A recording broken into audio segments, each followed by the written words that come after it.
रत्नमाला दुधे, नाशिक. माझा विषय आहे सावित्रीबाई अध्यापन आणि मुक्ता साळवेचा निबंध.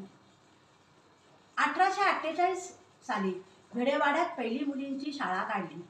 त्यावेळेला सुद्धा मी शाळेत जातच होते शिकवायला मुलांना. त्यावेळेला मला खूप त्रास सहन करावा लागला. हे सनातनी लोक होते ना, ब्राह्मण, त्यांनी माझ्या अंगावर शेण टाकलं, परत ते दगड मारायचे. पण माझं ध्येय निश्चित होतं की माझ्या समाजाला मी शिक्षित करणार, त्यांना शिकवणार, हे ध्येय माझं निश्चित होतं.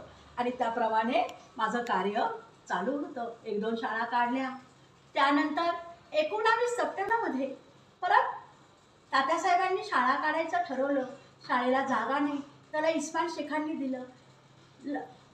रानबा महार आणि लहुजी मांग यांनी आपल्या जातबांधवांना शिक्षणाचं महत्त्व पटवलं आणि ती शाळेमध्ये मुली आल्या.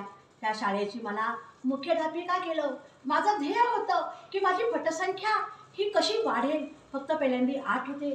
त्यावेळेला मी काही प्रयोग करायचे ठरवले.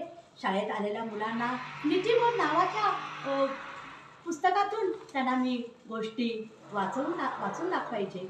तसंच मुलांना शाळेची गोडी निर्माण व्हावी म्हणून मी मुलींना, या गं मुलींना, हा खाऊ घ्या, हा खाऊ घ्या.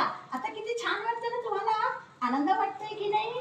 हो, आता आपण काय करूया, आता तुम्हाला कंटाळा आला असेल तर आपण खेळायला जाऊया. खेळा खेळा खेळा, चला खेळा बरं. हां हां, आता कोण पहिल्यांदा म्हणाला, या इकडे, तुम्हाला मी पारितोषिक देणार आहे. या, तुम्हाला मी, तुम्हाला किती छान छान तुम्हाला लिहिता येईल ना, म्हणून मी तुम्हाला पेन देते. तर हा बोरू देते तुम्हाला. ह्या बोरूनी ते शाईच्या ह्याच्यात बुडवायचा बरं का, आणि छान छान लिहायचं. हे घे, तुला पण मी हा बोरू देते, त्याच्याने छान छान लिहायचं. आणि असं मी त्या पारितोषिक, खेळ आणि असं करून त्या मुलांना गोडी निर्माण केली. आणि मग माझी पटसंख्या 8ची 48वर जाऊन पोचली. तेव्हा तडखरकर म्हणाले, ते इंग्रजी शाळेत अधिकारी होते शिक्षण क्षेत्रामध्ये, ते म्हणाले, सावित्रीबाई, तुम्ही थोड्या वेळामध्ये फार मोठी प्रगती केली. ही आपली जी मुक्ता साळवे आहे, तिने तो इतका सुंदर निबंध लिहिलेला आहे. अहो, माझ्या विद्यार्थ्यांना मी फक्त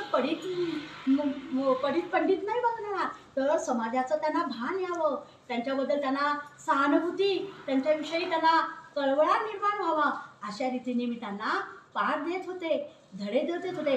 बघा माझी मुक्ता साळवे कसा तिचा निबंध वाचून दाखवत आहे.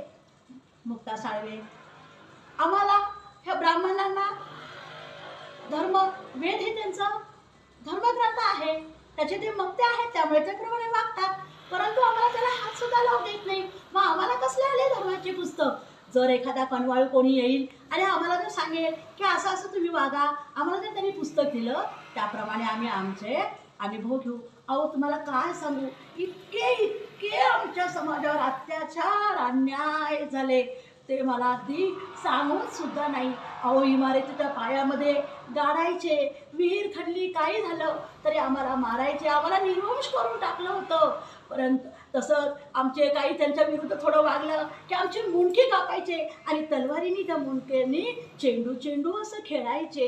इतकं आम्हाला म्हणजे जीणं अगदी जगणं मुश्किल करून टाकलं होतं. पण ही इंग्रज मायमाऊली आमच्या हाकेला धावली. माझ्या विद्यार्थ्यांच्या, आमच्या बाईंच्या माझ्या हाकेला धावली. त्यांनी काय केला, कायदाच केला, जर तुम्ही असं वागले तर तुम्हाला आम्ही कडक शिक्षा करू. म्हणून मग आता आम्हाला इकडे तिकडे जायला मिळतंय, थोडा स्पर्श करून घेतात ते, आणि हे सगळं दुःख सांगताना मला खूप खूप रडू येते. परंतु ही इंग्रज माऊली आली आणि त्यांनी ते कायद्याने बंदी आणली. त्यामुळे आता आम्हाला स्पर्श होऊ देतात, ते गुलटेकडी बाजारामध्ये आता आम्हाला फिरू देतात, ते आम्ही मोकळेपणाने थोडं फिरत आहे. असं मी मुक्ता साळवे अशी बोलत आहे, सावित्रीबाईंची विद्यार्थिनी. त्याला कॅन्डी साहेब होते. कॅन्डी साहेबांनी हे बघितलं. He listen Mukta's essay and he says, we show that Mukta's individual capacity and social awareness, both are you, congratulation. And it is a mirror of Mahatma Phule's educational system, and I teach sincerely, honestly, practically, and Candy Sahib said, in a short time, in a short time, it is a very progressive school. असं म्हणून त्यांनी खूप clap clap clap clap